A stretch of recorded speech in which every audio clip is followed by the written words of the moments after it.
Welcome to Real People, Real Voices. I'm your host, James Jackson. I'm your co-host, Pastor Wayne Moore. Always a pleasure to host you. Yes, it is. It's always a pleasure to be with you and be able to talk with the community again. I enjoy it. I enjoy giving information. I even enjoy the controversy that comes behind some of it. And it does. It does. It's a great city to live in. It's a great city to live in. And this is a great show to be on and be a part of. And we want to thank our sponsors, Lee Kossel and Crawley. Yeah, Marion County Public Health Department is doing a great job in our city under the leadership of Dr. Virginia Kane, outstanding community icon. Absolutely. And then we have Fervent Care Christian Academy, where we can get children started early in the education process. And not only that, they get to meet Jesus in the process. Yes, Far East Side. Yes. So give them a call, 317-898-2751. We got a great show lined up for you today. You're going to be really blessed. Please go to YouTube, look for WHMB TV 40, and you can listen to this show once it's over, and again, as well as other shows that you might have missed. And like us. On Facebook. Yeah, like us there. We're on Facebook. We try to create positive information, positive images for the community to look at and share with other people in the community. And so we're happy to be there as well. You don't want to go away. We've got Reverend Dolores Thornton coming up. Sister Thornton is going to give you some good information. She's becoming more artistic now. Yeah. So we're going to see what she has going on. Well, stay with us. We'll be back after these messages.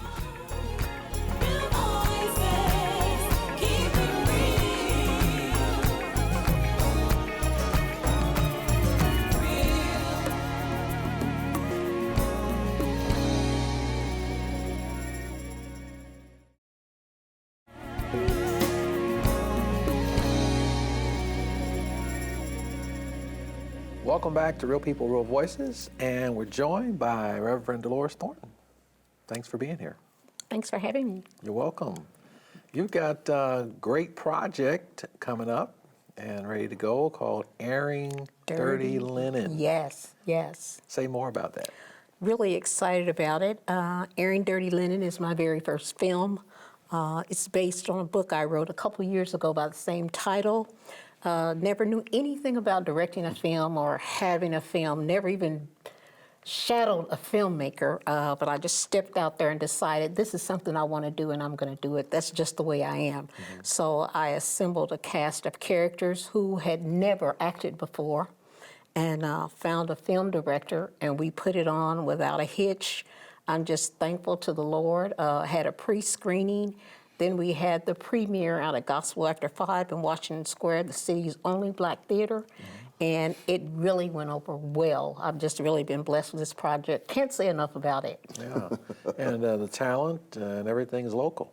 Everybody's local. My co-producer, my co-director, the videographer, and all of the actors, all local talent. Tell me who is your favorite character in this film? My favorite character would have to be Pastor Victor's, and he is in the person of Mr. George France, a member of Christ Missionary. Christ Missionary, yeah.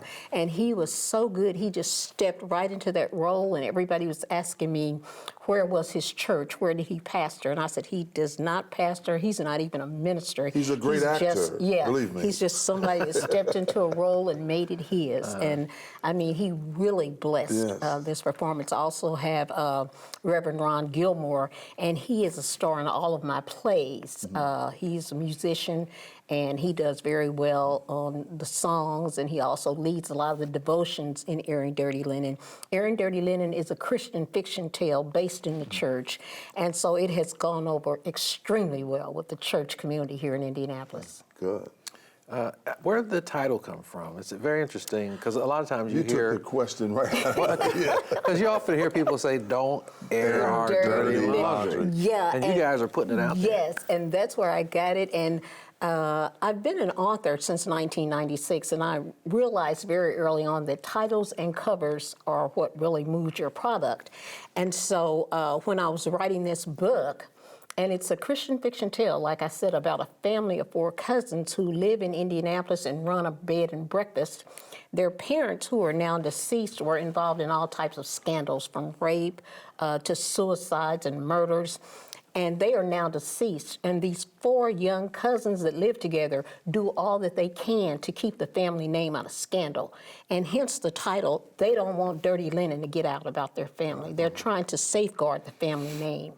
And so I titled the book and the film Airing Dirty Linen. Wow. Well, that's true to your fiction. Yeah, and and a lot of people are writing now Oh, yes. stories about the church. Oh, yeah. And which is disturbing to me. Not so much in a negative sense. It just is that we hear a lot coming from the religious arena. Yeah. And now people are doing a lot of films. Right, and right. A lot of situations. A lot of people watch. I think it's Greenleaf. Yeah, Greenleaf. Yeah. So those type of things yeah, are out there, and a lot of church-orientated type of things are being aired, and we have a local young lady here, Sister Dolores, has now got her piece out, and. Where can they pick this up?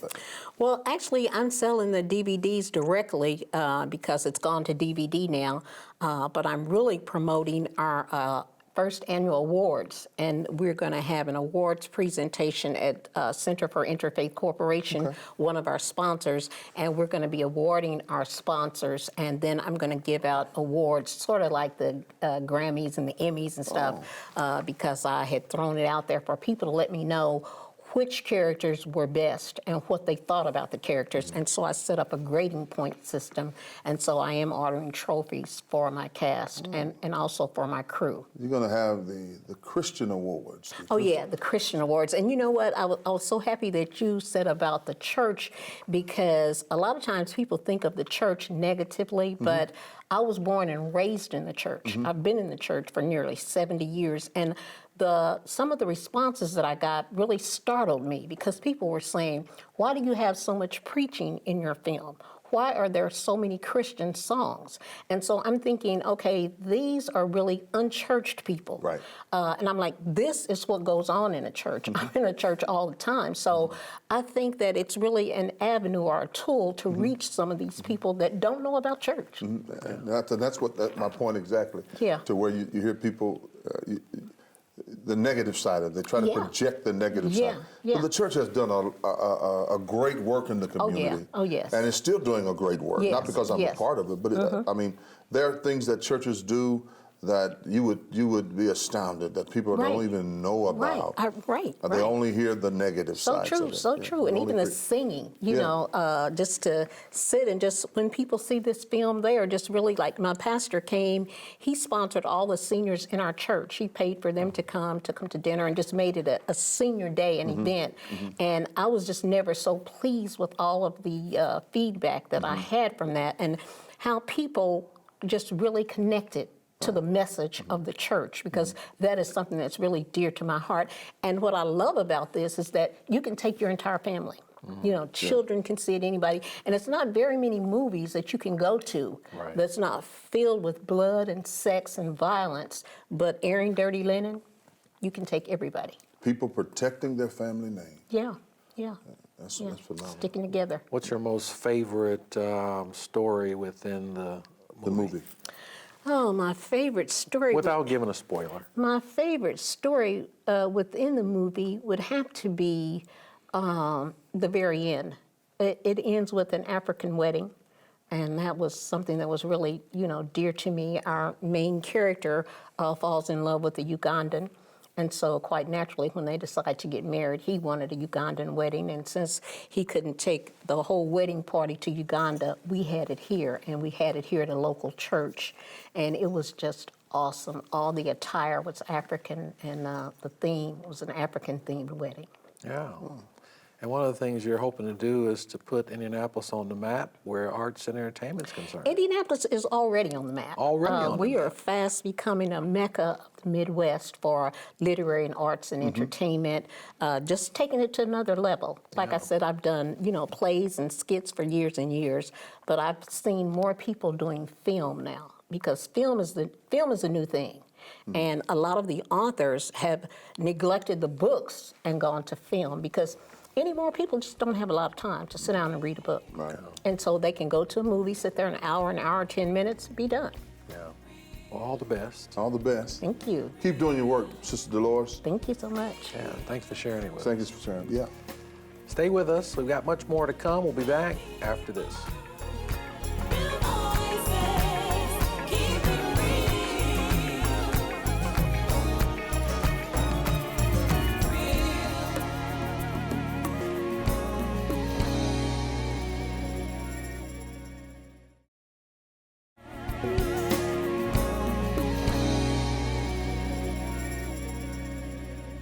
Welcome back to Real People, Real Voices, and we're joined by a wonderful young man, Mr. Bumi.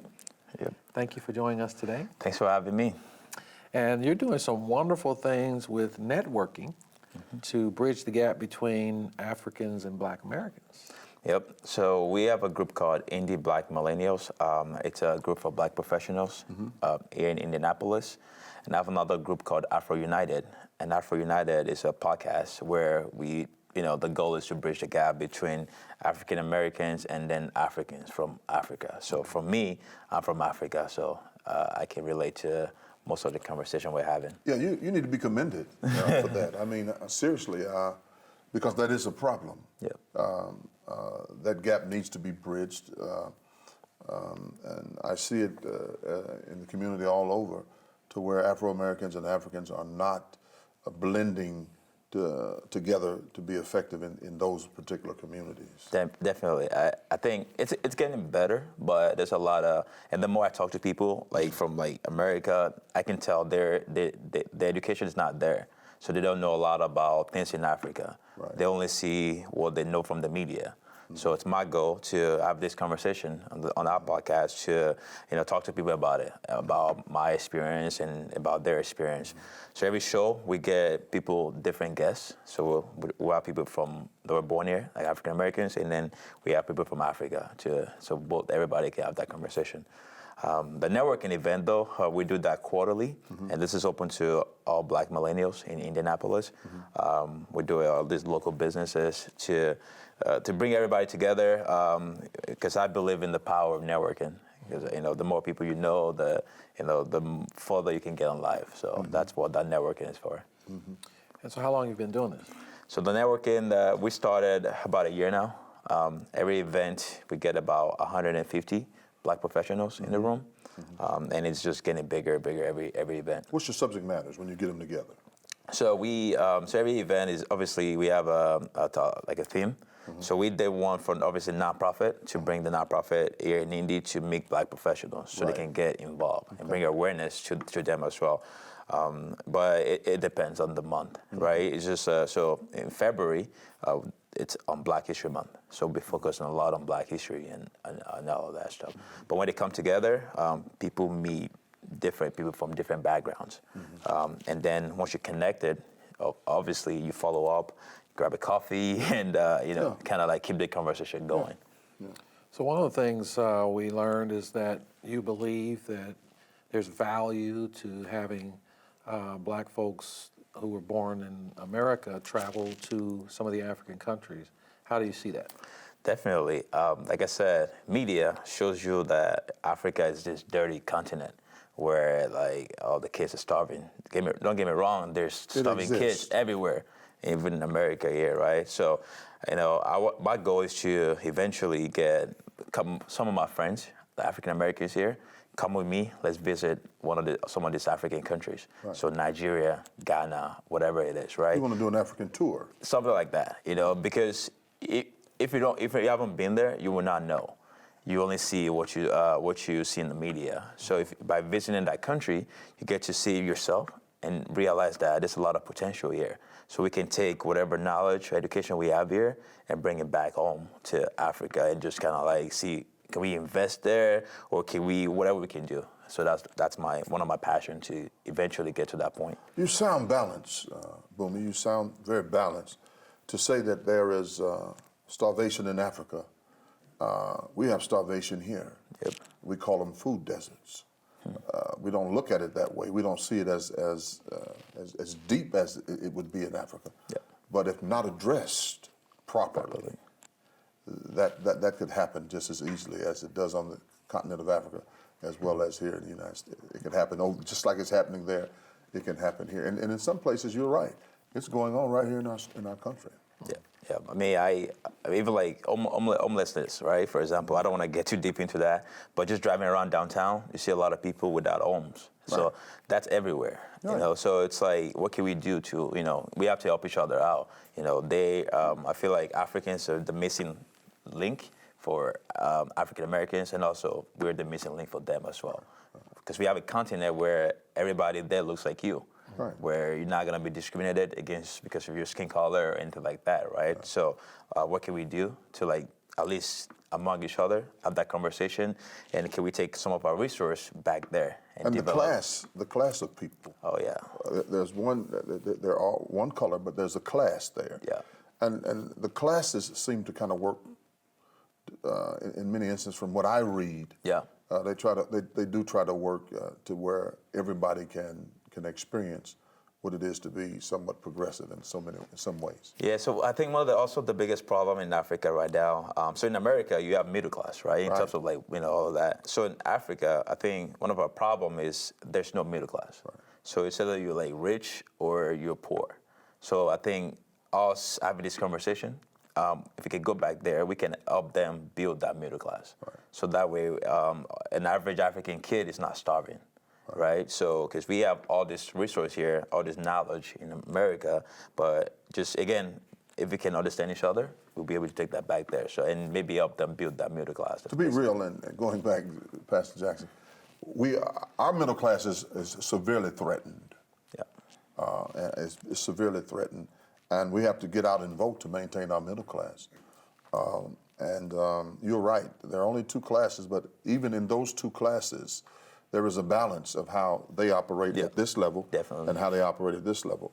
But you're right, if middle classes can not be placed on the extinction list and created in other countries, you'll see more of a balance and see how much more that could work to make the country better.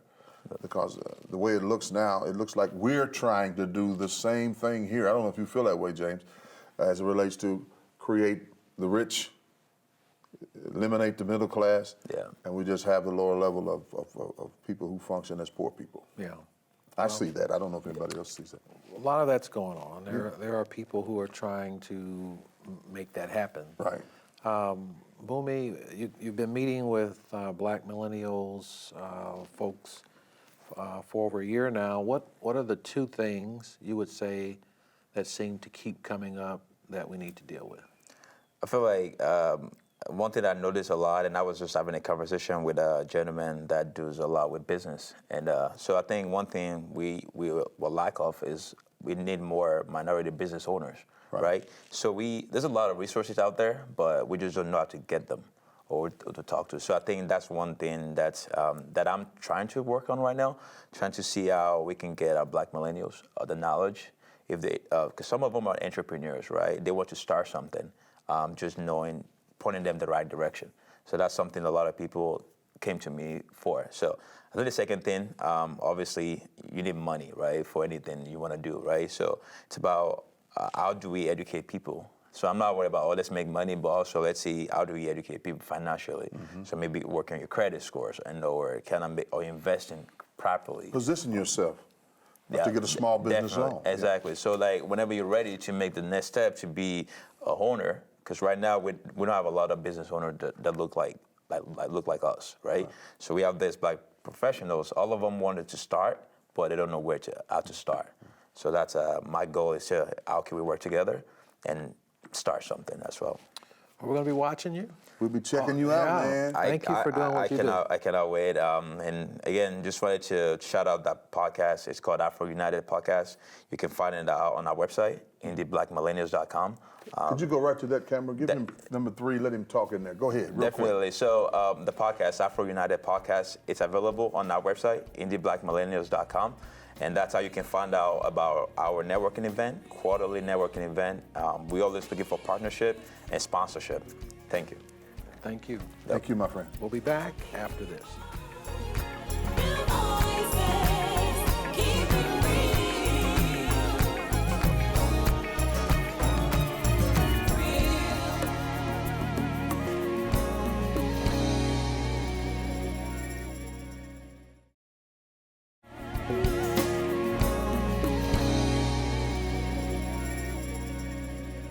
Welcome back to Real People, Real Voices. I'm your host, James Jackson. Co-host Pastor Wayne Moore. And your executive producer, Faith McKinney. I want to take time to thank all of our sponsors. Yes, Lee Kosok and Crowley, who's been with us, doing a great job. We got the heavy hitter over there, Nathaniel Lee. Want to thank him. Super lawyer. And that particular firm for promoting us for the last couple of years. Yeah, and we've got Marion County Public Health Department. And we also have Fervent Care Christian Academy, who's been with us as well. Yeah. So we're seeing more screenplays and movies Right. by folks in our community, and they're doing the movies and everything right here in our community. Absolutely. I remember back in the early 2000s, it was a thing, people would get their movies, independent filmmakers make their movies and produce their vision. Because, we're not in Hollywood, so it's a little harder to get the resources, but to make your films, it's a lot less expensive here. Yeah. The internet helps with that as well. It really does. absolutely. Yeah, the podcasts and all those type of things that people are taking full advantage of. If they want, It's on demand. it's on demand, and a lot of people are doing that. And so, but Boomy, my goodness. Yeah, what he's doing with the Black millennials and bridging the gap between Africans And African-American. Black people who live in America. Which is a desperate, needed gap that needs to be bridged. Yeah. If you go in certain communities, you'll find that there is a strong rift there that needs to be, the breach needs to be repaired. Yeah, and he's doing a great job so far. We'll have to watch him. He's a year or so in. He really is. I've seen him at work, and he's amazing. Yeah. Pray for him. And you all have been amazing. We hope to see you the same time next week. Have a good night.